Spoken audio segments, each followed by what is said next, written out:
예, 오늘은 서멀 이펙트 세 번째 시간으로 서멀 이펙트 미스핏 프리스트레인에 대해서 수업을 하도록 하겠습니다. 먼저 서멀 이펙트 그러니까 열 효과죠. 그래서 서멀 스트레인은 뭐냐면 이 서멀 스트레인은 말 그대로 이제 열에 의한 그 스트레인 변형률이에요. 뭐냐면 오른쪽에 있는 것처럼 요런 원래 이런 머티리얼이 있죠. 육각형의 머티리얼이 있으면 이게 열을 가해요. 델타 T만큼 델타 T 열을 가해. 그럼 당연히 어떻게 돼요? 부피가 증가하죠. 그죠? 부피가 증가하죠. 그 증가한 요 양의 스트레인을 말하는 거예요. 그래서 이 서멀 스트레인은 이제 우리가 어떻게 표기를 하냐면 계산법은 어떻게 되냐면 이필론 T라는 거, T 서멀이라는 얘기죠. 그래서 서멀 스트레인은 일단 델타 T에 비례한다. 온도의 증가에 비례하고요. 그다음 그때 비례 상수가 알파를 우리가 coefficient of thermal expansion이라고 그러니까 뭐냐면 열팽창 계수라고 우리가 정의를 해요. 열팽창 계수, 열팽창 계수라고 정의를 하고요. 그래서 이거의 단위는 켈빈 1 나누기 켈빈, 켈빈분의 1이죠. 왜냐면 델타 T가 이제 켈빈 돌 거고요.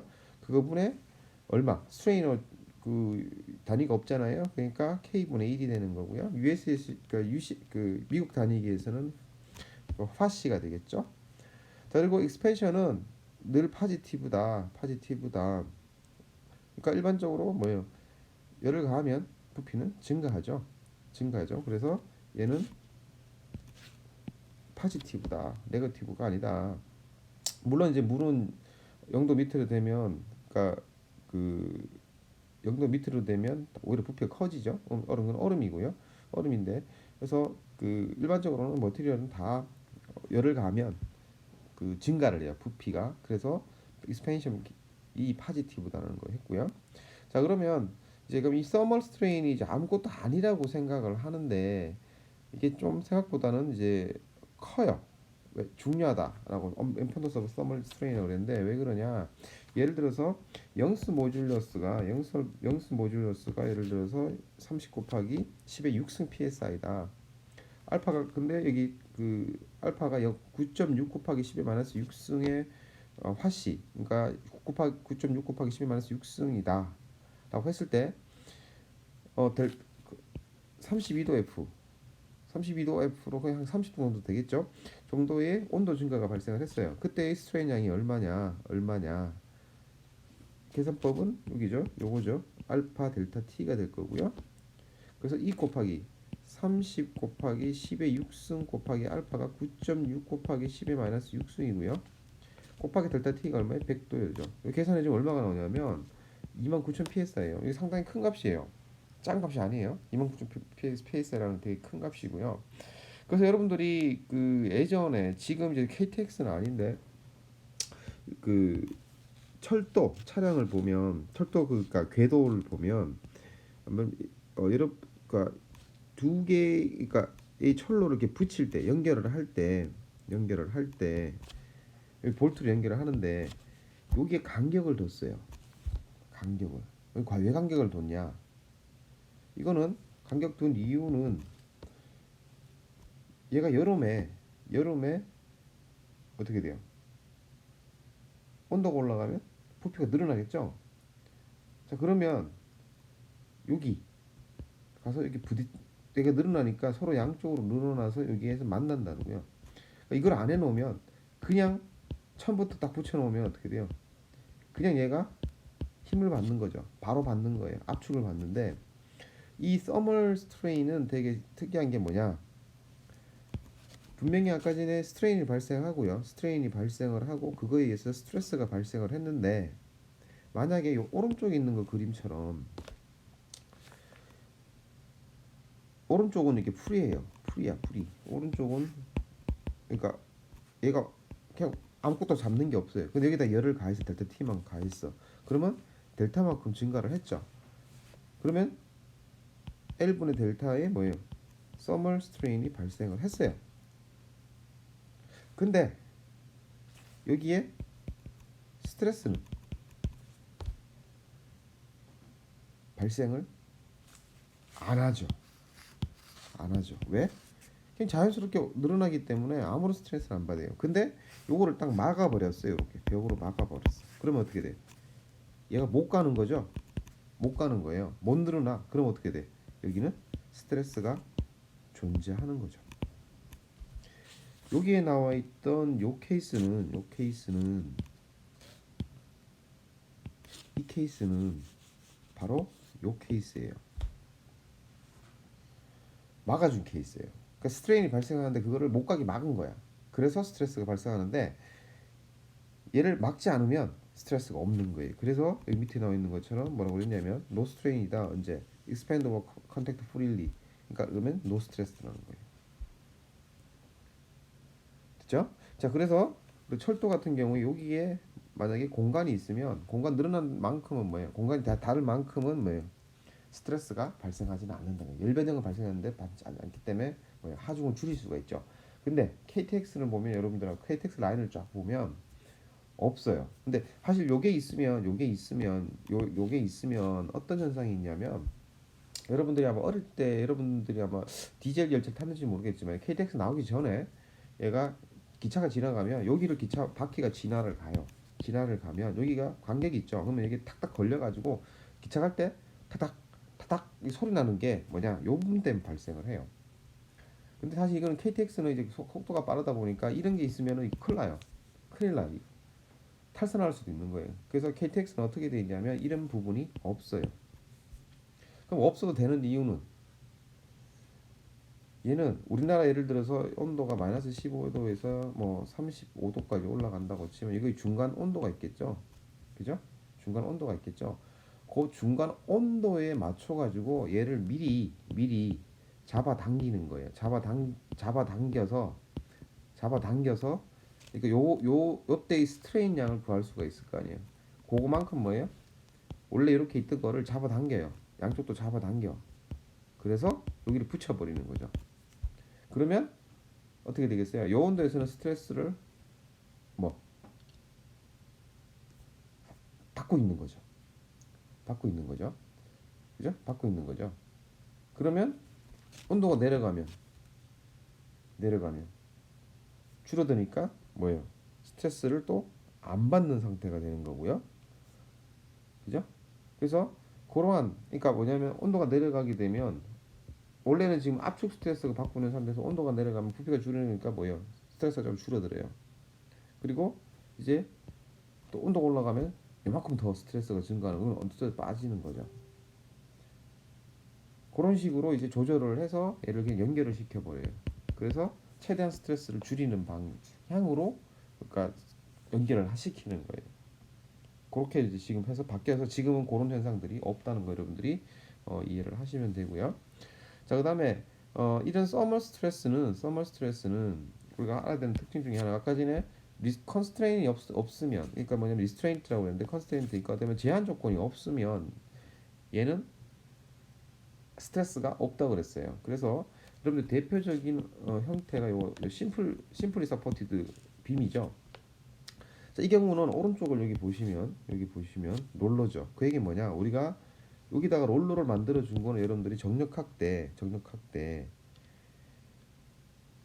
이걸 만약에 이 롤러가 아니다라고 하면 반력이 어떻게 돼요? 여기 하나, 여기 하나, 여기 하나, 여기 하나 있어요. 그럼 반력이 몇 개? 4개. 식은 이퀘션 오브는 식은 몇 개? 3개. 이거는 뭐예요? 못 풀죠. 그래서 이거를 방지하기 위해서 어떻게 했냐? 여기다가 롤러를 만들어 준 거예요. 롤러를 만들어 준 거야. 그러면 어떻게 돼? 이 X 방향 힘이 없어요. 남는 건 요거밖에 없는 거예요. 그래서 얘는 뭐예요? 3개의 힘이 존재를 하는 거죠. 3개. 그래서 방정식도 3개니까 뭐예요? 얘는 풀 수 있는 문제가 된다는 거예요. 됐죠? 자, 그런데 여기 다시 오른쪽에서 보면 그럼 얘는 뭐냐? 이 X 방향 힘이 없어요. 그러면 뭐냐? 여기다가 델타 T만큼 열을 가해요.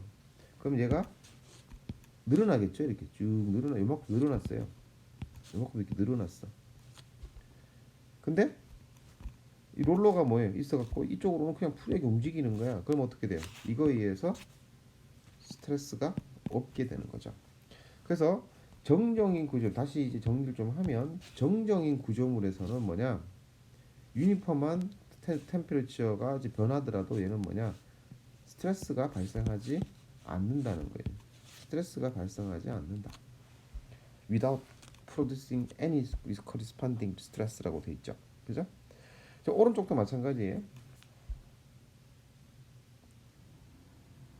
그러니까 다시 얘기하지만 그러니까 부정적 구조물에서는 스트레스가 발생하지 않는다는 거 여러분들 일단은 이해를 하셔야 되고요.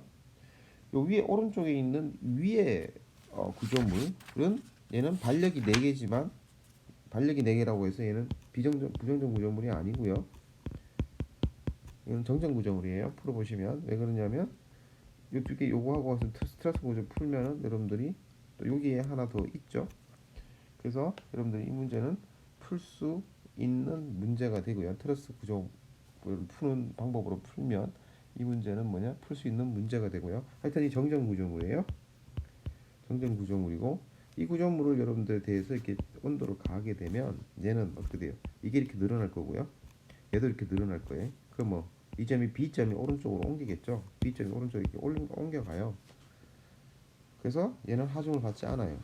근데 밑에 있는 그림은 부정적 구조물이에요. 그러니까 부정적 구조물 아까 처음에 얘기했던 것처럼 얘가 오른쪽이 이제 롤러가 없어. 롤러가 없으면 이렇게 돼 있어요.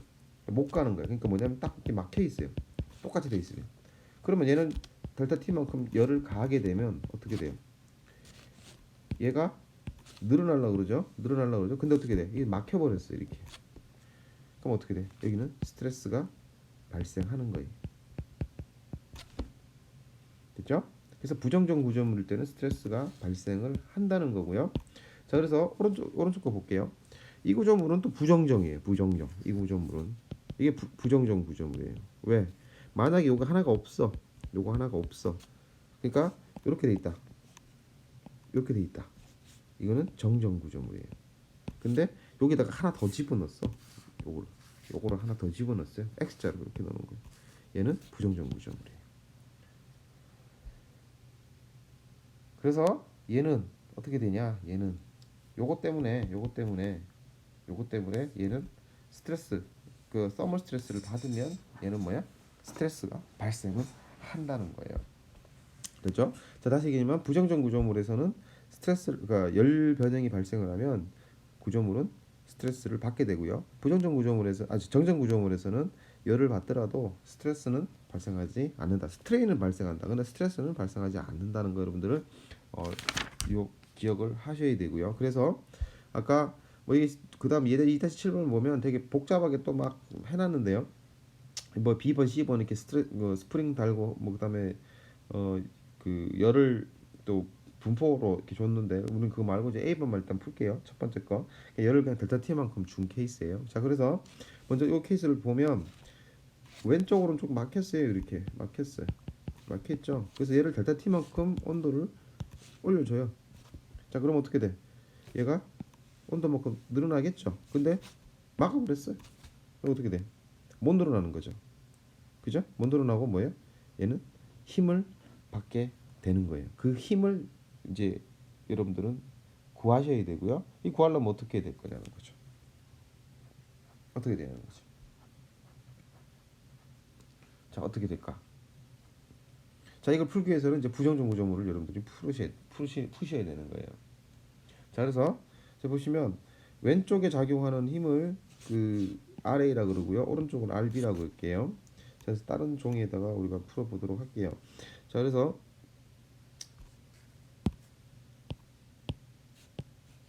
자, 일단 볼게요. 자, 그래서 지금 보시면 왼쪽에 그 이렇게 붙어 있고요. 여기가 이제 RA라 작용을 하고요. 그 다음에 오른쪽에 이렇게 돼 있는데 요거를 더 지울게요. 지우고 대신에 뭐냐 여기다가 RB를 이걸 적용할게요. 똑같죠. 그러면 아까 앞에 거랑 똑같죠. 그러면 서메이션 fx는 뭐 RA 더하기 RB는 0이 돼요. 그래서 RA, RB는 뭐냐 방향 반대일 거고 이제 여기는 압축을 받게 되는 거겠죠. 압축을 받게 되는 거예요. 자, 그러면 일단 먼저 얘가 없는 거 RB가 없고요. 없는 케이스를 볼게요. RB가 없으면 여기다가 뭐예요? 온도 T를 t를 우리가 델타 t만큼 적용을 해요. 그러면 뭐 요만큼 늘어나겠죠. 이렇게 그 늘어난 게 뭐예요? 입실론 t가 될 거고, 이거는 알파 뭐예요? 델타 t라고 했죠. 그죠? 요만큼 늘어날 거예요. 그죠? 요만 될 거고요. 그 다음에 그때의 델타, 책에서 이거를 델타 a라고 델타 t라고 그랬는데요. 델타 t는 알파 델타 t에다가 뭐 곱해줘야 돼. 길이 L 곱하면 되죠. 여기 요만큼 늘어나는 거예요. 근데 뭐 요 오른쪽 끝은 뭐예요? 딱 고정돼 있죠. 그럼 결국 뭐냐? 요 RB가 이렇게 눌러주는데 요만큼 눌러주면 되잖아요.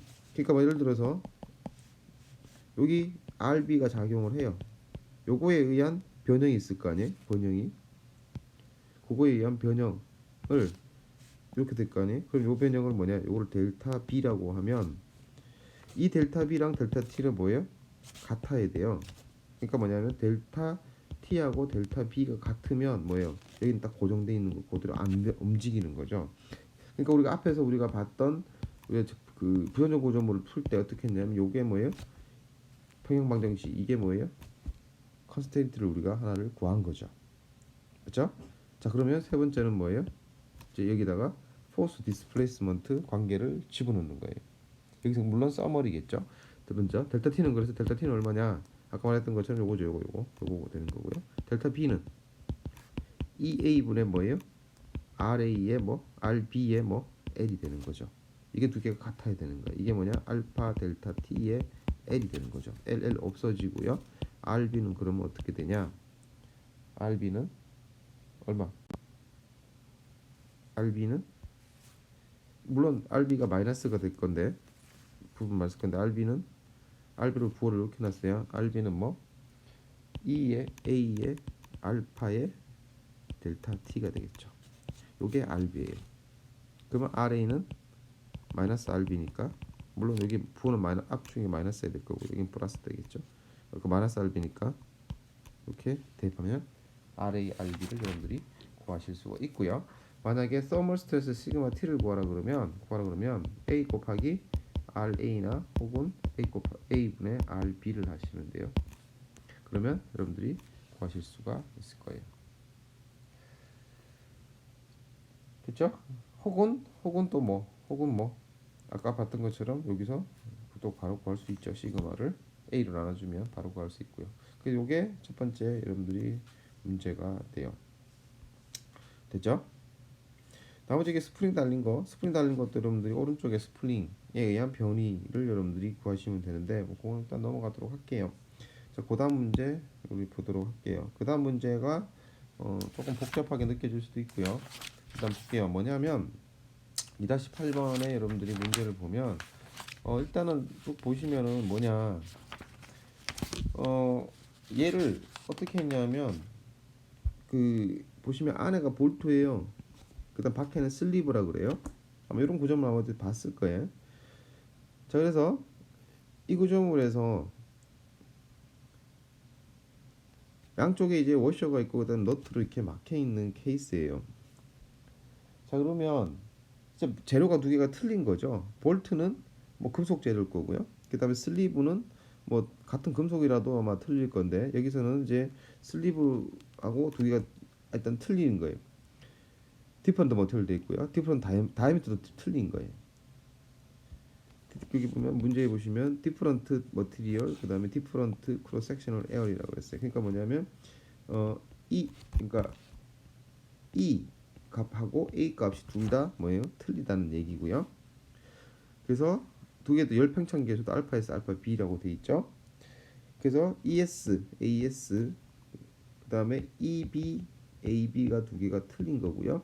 S는 슬리브고요. B는 볼트라는 얘기예요. 그래서 우리 요걸 표현을 지난번에 얘기했던 거는 그냥 묶어서 할게요. AS 그다음에 EAB라고 놓을게요. B로 이렇게 표현할 거예요. 저는. 자, 그러면 일단 문제부터 볼게요. 그럼 만약에 요 상태에서 일단 두 개가 양쪽으로 딱 묶여 있어요. 볼트로 체결이 돼 있는 거죠. 자, 여기서 열을 가했어요. 델타 T만큼 열을 가했어. 자, 그러면 어떻게 됐어요? 두 개가 있는데 일단 우리가 여기 가정에서 슬리브보다 일단 볼트가 더 단단하다고 책에서 일단 얘기 가정을 했고요.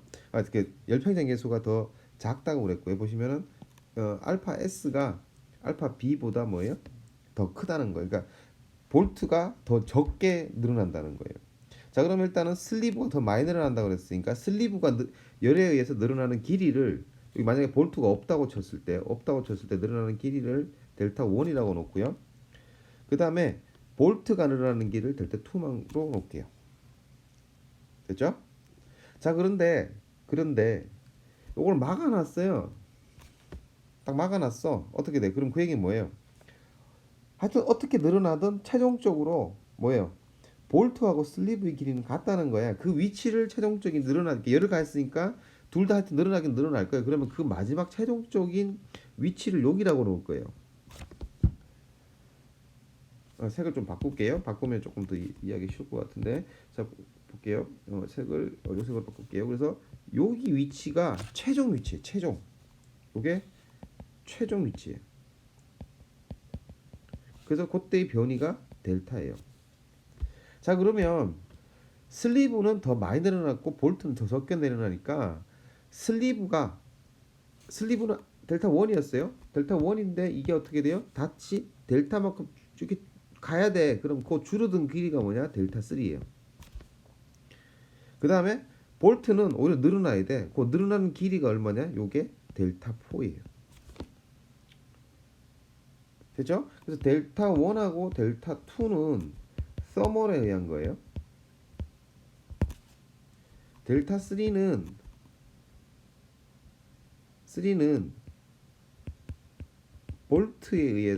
볼트에 의해서 그러니까 델타 3는 원래 늘어난 델타 1에서부터 그러니까 서로 상대적으로 보면은 슬리브는 많이 늘어났고 볼트는 적게 늘어났는데 두 개의 최종 위치는 같아야 돼요. 그러니까 볼트가 늘어나는 길이 슬리브가 늘어나는 거에 한 중간 정도 아니면 한 그 안에서 이렇게 움직일 건데 그 얘기 뭐냐면 볼트는 슬리브 너 그만 좀 늘어나 임마 잡아당기고 그 다음에 슬리브는 볼트가 덜 늘어나니까 이쪽 더 늘어나 임마 딱 그런 거예요. 그러니까 델타 3는 줄어드는 길이 뭐에 의해서 볼트에 의해서 슬리브가 줄어드는 길이고요. 슬리브가 슬리브 아니 볼트가 슬리브에 의해서 더 늘어나는 길이가 되는 거죠. 이해됐죠? 이해됐어요?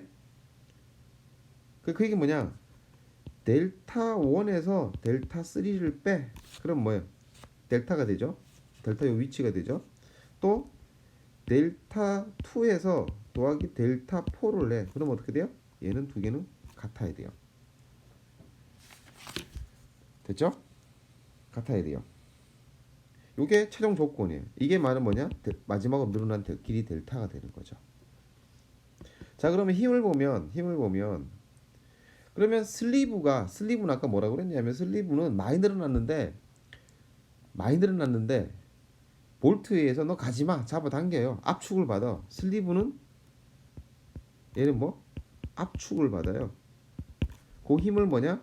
PS라고 그랬고요. 볼트는 덜 늘어났는데 슬리브가 너 잡아당겨. 그럼 뭐 인장을 받고요. 그 힘을 뭐야? PB로 처리했어요. 그래서 그 힘을 표현한 게 바로 요 힘이 이렇게 돼 있어요. 그죠? 근데 결론적으로 뭐냐? 이 두 개의 힘은 뭐예요? 같아야 돼요. P는 PS가 돼야 돼. 맞죠? 그래서 요게 1번 이퀄리브리엄 이퀘이션이에요. 이퀘이션이고요. 요게 뭐예요? 2번 뭐 compatibility 이퀘이션이에요.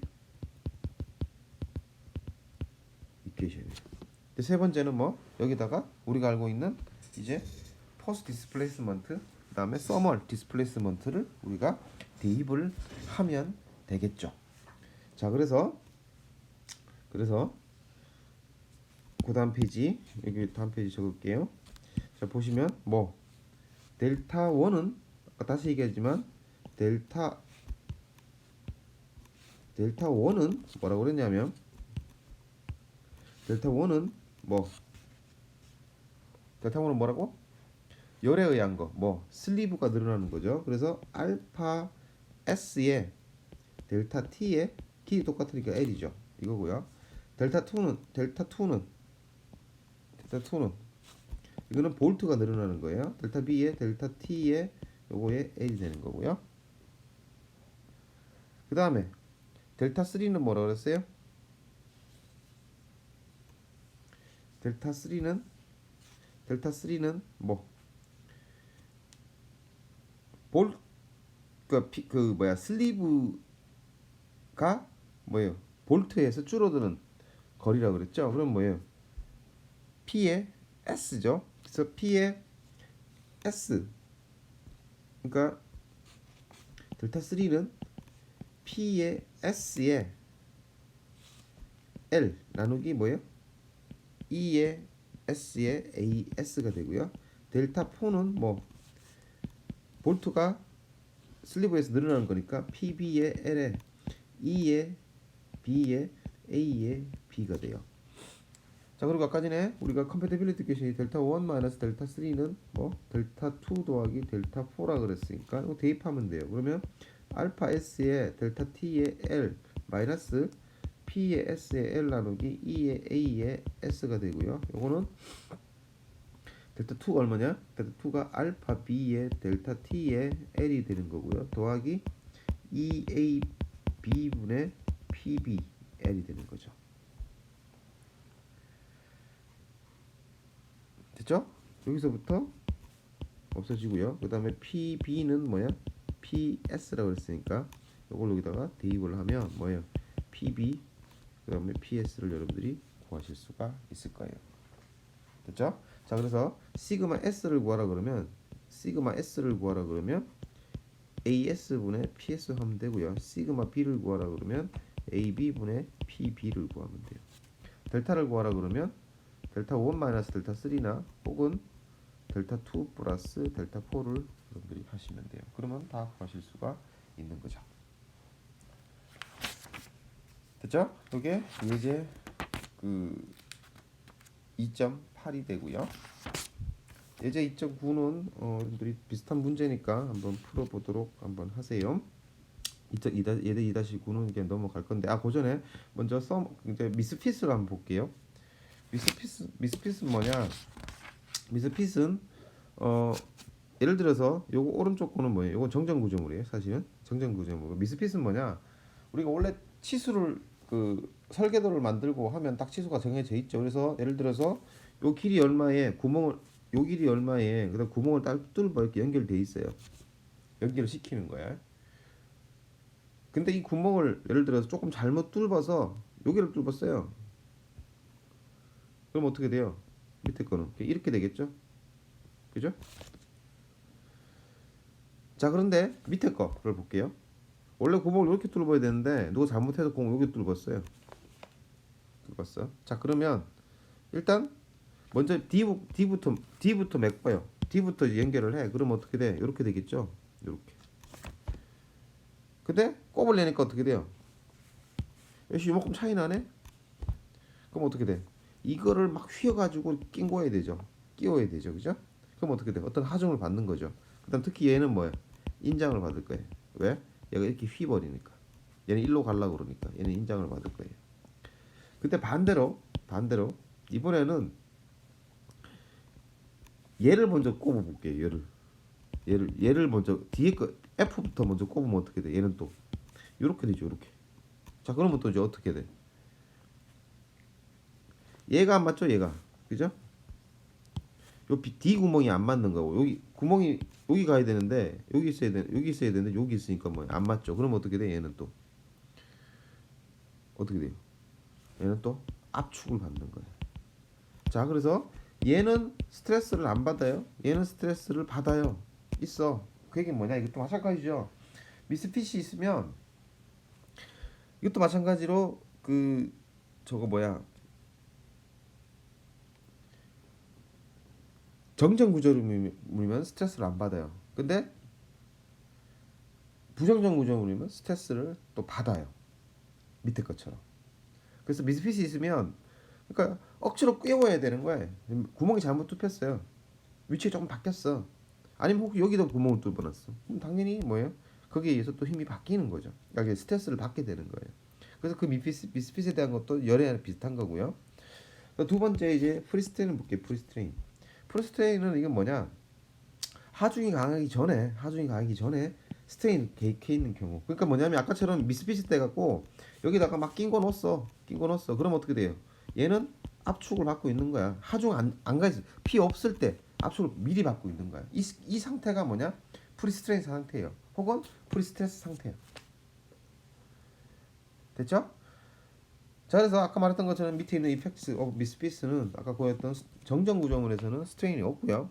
그다음 스트레스도 없고, 근데 스태틱 인디터미니트 시스템 부정정 구조물에서는 프리스트레스하고 프리스트레인이 존재를 한다는 거. 하중이 장하지 않더라도 낑기니까. 됐죠? 자, 이때 그다음 나오는 거는 볼트하고 그 턴벌크인데요. 이건 뒤에 다 문제 풀라고 나오는 건데 보시면 영어니까 알아두세요. 피치라는 거. 나사산의 피치는 뭘 의미하냐? 얘는 한 바퀴 돌 때 간 거리예요. 그러니까 뭐냐? 요 나사산 요 한 간격이 뭐야? 피치 P가 되는 거예요. 그래서 나사의 피치가 P고요. 그다음 여기다가 몇 바퀴 돌렸냐? 그럼 요게 거리가 되는 거예요. 됐죠? 그다음 밑에 있는 거는 더블 액팅 턴버클인데요. 이건 뭐냐? 요거를 한 바퀴 n 바퀴 돌리면 뭐야? 길이는 양쪽으로 줄죠. 그러니까 델타는 뭐냐? EMP가 돼요. 그래서 뒤에 있는 예제가 딴 거 아니고요. 보시면 요 턴버클. 얘를 몇 바퀴 돌렸을 때 n 바퀴 돌렸는데 그때 이 짧아진 길이고 말하는 거예요, 결국. 포스랑. 자, 그러면 볼게요. 얘를 턴버클 돌렸어요. 그러면 어떻게 돼? n 바퀴 돌려. 그러면 얘는 요 길이가 델타 5만큼 줄어들죠. 요 델타 5는 뭐냐? NP인데 얘는 양쪽으로 돼 있으니까 EMP만큼 주는 거죠. 됐죠? 근데 여기 스틸은 이게 커퍼는 뭐예요? 안 줄어들으려고 그래. 그죠? 그럼 어떻게 돼? 또 마찬가지죠. 한 놈은 이만큼 줄었고 한 놈은 안 줄어들으려고 그러면 그 중간에 어디에 최종적으로 설 거야. 그 위치가 여기예요. 최종적인 위치가. 두 개 막혀 있으니까 두 개 같은 위치에 되니까. 그러면 결국은 뭐냐? 턴버클은 델타 1만큼 줄었다가 이만큼 다시 늘는 거예요. 됐죠? 델타 2만큼 느는 거고요. 그리고 구리는 원래 길이에서부터 뭐예요? 요까지 다시 주는 거예요. 그래서 그 관계가 델타 1은 원래 턴버클이 줄은 길이죠. 여기다가 턴버클이 늘어난 길이를 빼주면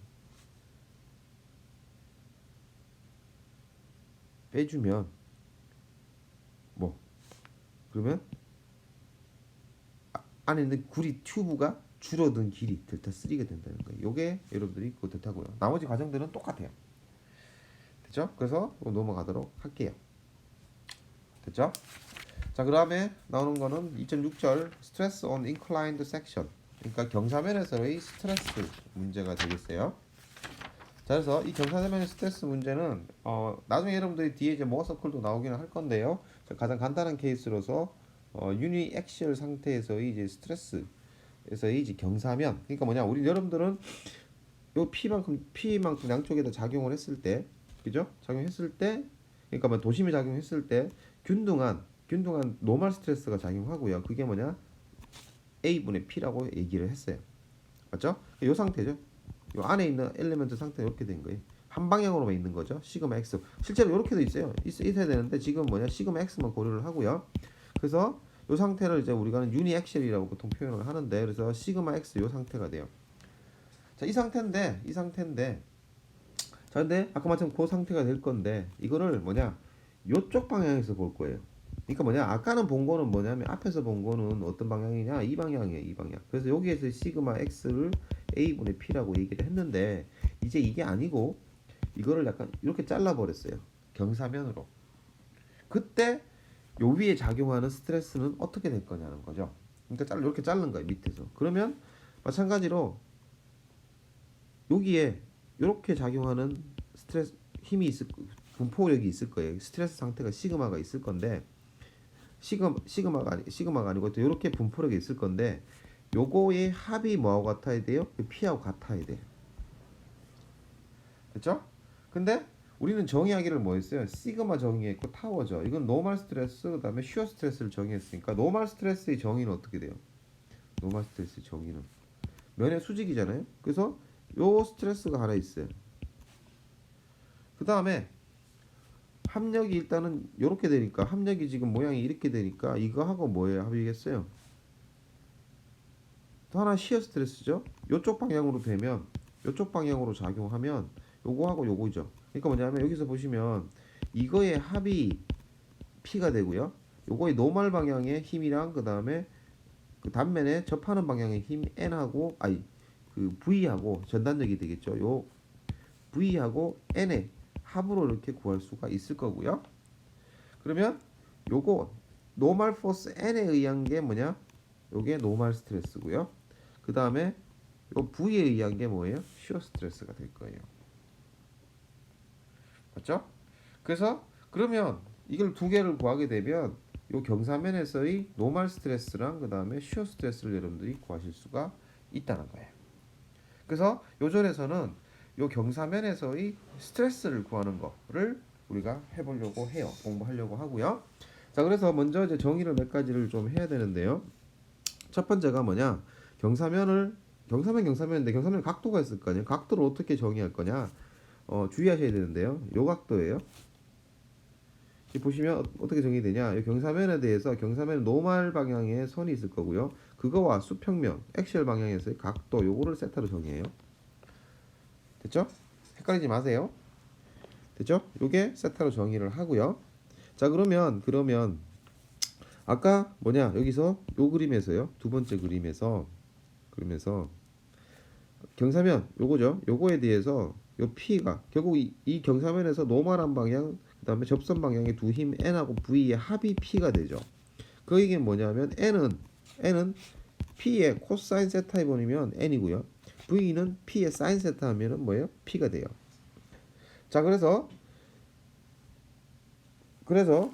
뭐예요? 노멀 스트레스는 면적분의 뭐예요? 노멀 포스고요. 그 다음에 슈어 스트레스는 마찬가지 면적분의 뭐 슈어 포스가 되겠죠. 근데 면적이 요거의 단면적이 A라고 그러면 경사면에서는 A가 아니에요. A의 1이에요. 요거 면적은 그럼 이거 얼마예요? 각도가 뭐예요? 요거죠. 요게 세타죠. 그럼 그 얘기는 뭐예요? A1의 코사인 세타는 뭐예요? A가 되는 거죠. 그래서 A1은 코사인 세타분의 A가 돼요. 자, 그러면 요 경사면에서의 시어 스트레스와 노멀 스트레스 이제 구할 수 있죠. 뭐 근데 여기 그 경사면에 이미 또 세타라고 그래가지고 책에서는 뭐냐 여기 시그마 세타로 정의했고 타워 세타로 정의했어요.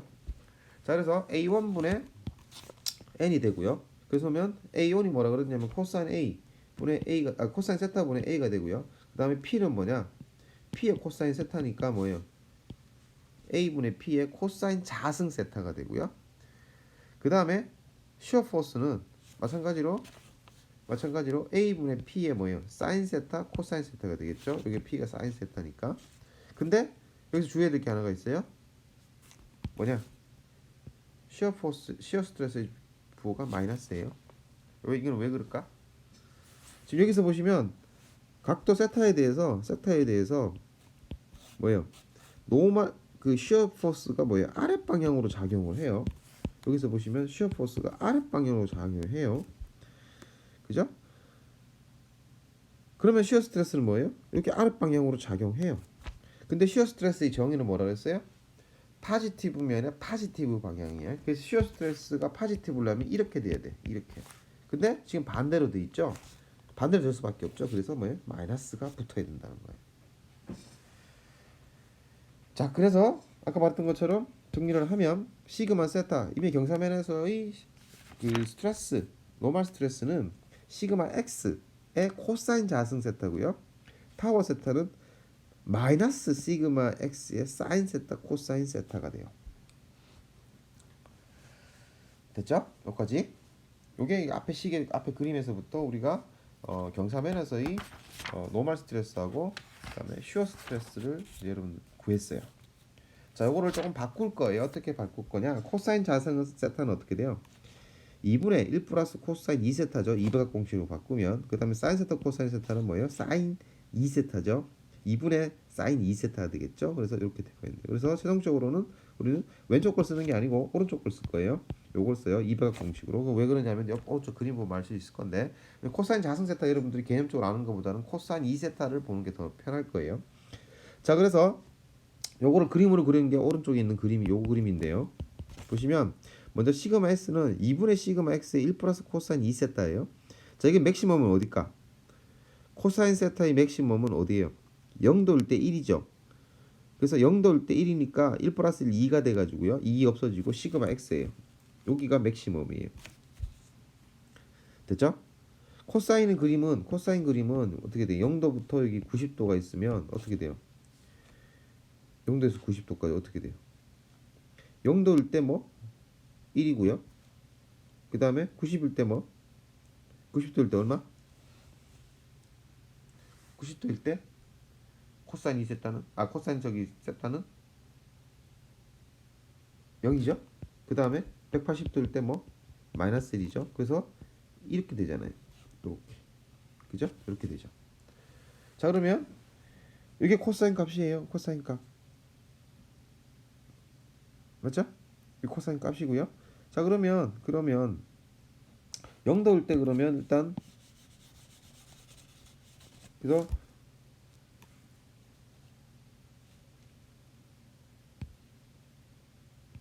자, 0도일 때 보시면 그래서 여기고요. 그 다음에 45도일 때 어떻게 돼요? 45도일 때 2세타니까 0이죠. 0이면 뭐 1이 돼요. 그래서 45도일 때 뭐예요? 여기가 되는 거예요. 그 다음에 90도일 때 뭐예요? 180도니까 마이너스 1이 돼요. 90도일 때. 그러면 1 마이너스 1이니까 0이 돼가지고 그냥 0이 돼요. 됐죠? 그 다음 마찬가지로 마이너스 45도면 뭐예요? 마이너스 45도면 얘가 0이 돼서 1이 되는 거고요. 그 다음에 여기도 마찬가지로 이렇게 되는 거죠. 그래서 요 위에 있는 요 그림이 요게 요 위에 있는 게 요게 뭐예요? 요게 시그마 x예요. 시그마 x가 아니고 시그마 세타죠. 요게 시그마 세타예요. 됐죠? 자, 그 다음에 쉬어 스트레스는 어떻게 되냐? 사인 2세타니까 세타가 제로일 때 뭐예요? 0이죠. 여기에 여기에요. 자, 그 다음에 세타가 얼마? 45도일 때 90도죠. 90도는 뭐 1이죠. 그럼 2분의 시그마 x예요. 근데 마이너스 붙었어. 마이너스 2분의 x 요점이 돼요. 됐죠? 그 다음에 90도일 때 사인 세타는 90도일 때 180도니까 0이죠. 다시 여기 왔어요.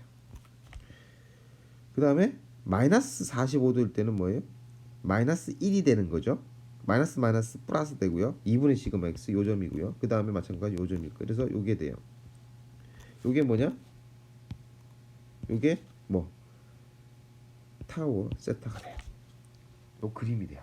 자, 그러면 우리 여기서 이제 이 그림에서 알아야 되는 거, 일단 노멀 스트레스의 맥시멈은 어디냐? 노멀 스트레스의 맥시멈은 세타 제로일 때예요. 그때 시그마 맥스가 시그마 x예요. 여기 첫 번째.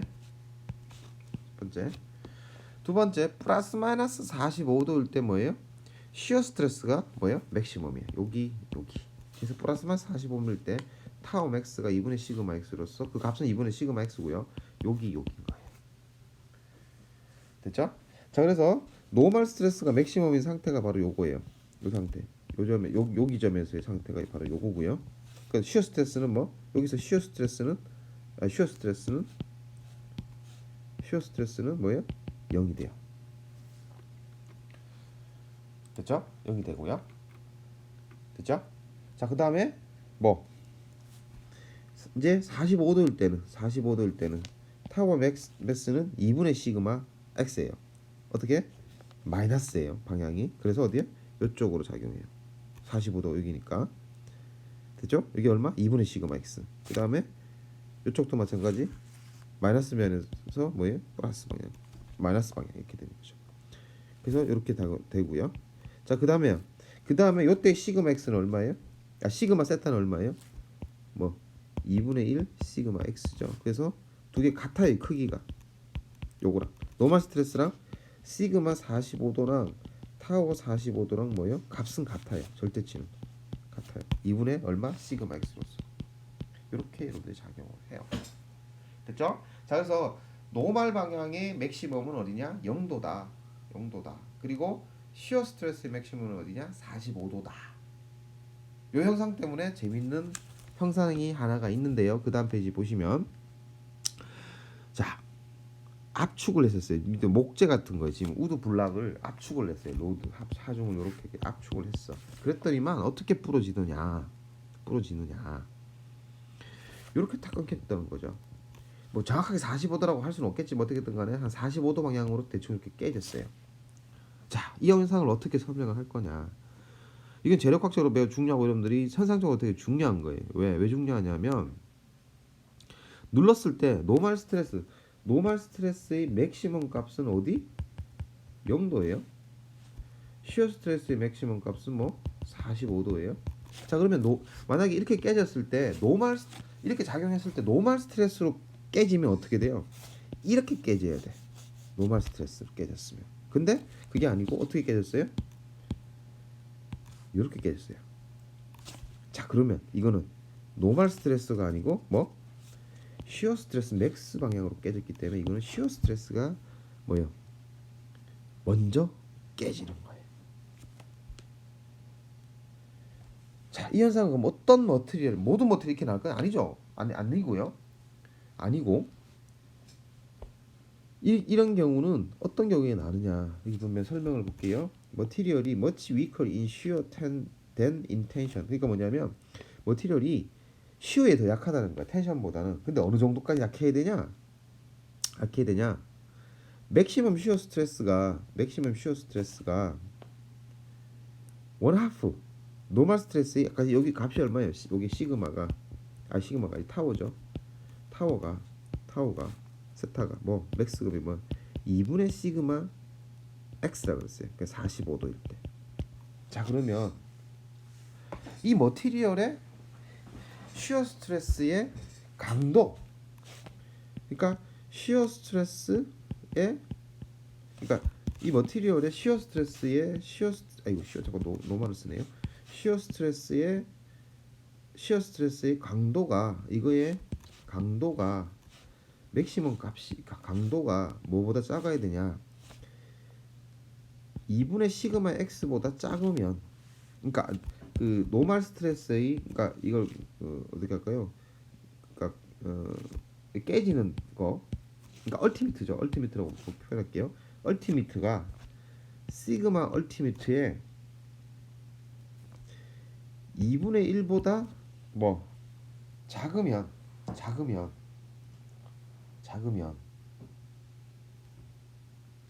얘는 어떻게 되겠어요?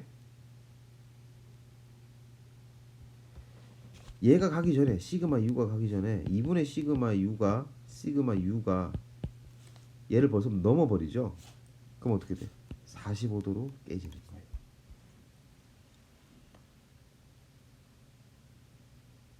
됐죠? 일반적으로 예를 들어서 이 시그마 u가 요거보다 커요. 그러면 노말로 깨져요. 노말로. 근데 이보다 작으면 얘는 뭐 45도로 깨진다는 거예요. 됐죠? 그래서 이러한 케이스에만 모든 게 다 깨지는 게 아니고 이런 케이스에서만 깨진다는 거 여러분들이 이해하셔야 되고, 그러니까 뭐냐면 이 문제는 그러니까 뭘 이해되냐면은 머티리얼에 따라 가지고 노멀 스트레스로 깨질 수가 있고 시어 스트레스로 깨질 수가 있다는 거죠. 그러니까 저렇게 깨지면 뭐냐? 시어 스트레스로 깨졌다는 거예요. 시어 스트레스가 매우 약하다는 거예요. 그러니까 매우 약한 스트렝스가 매우 약한 특성하게 뭐야? 2분의 1보다 더 작았을 때 저렇게 깨진다는 거고요. 마지막으로 이제 용어 하나가 나오는데 유니액시얼이라는 말가 나오죠. 유니액시얼은 이제 한 방향의 이제 하중 상태를 말해요. 스트레스 상태를 이제 유니액시얼 하나라는 거죠.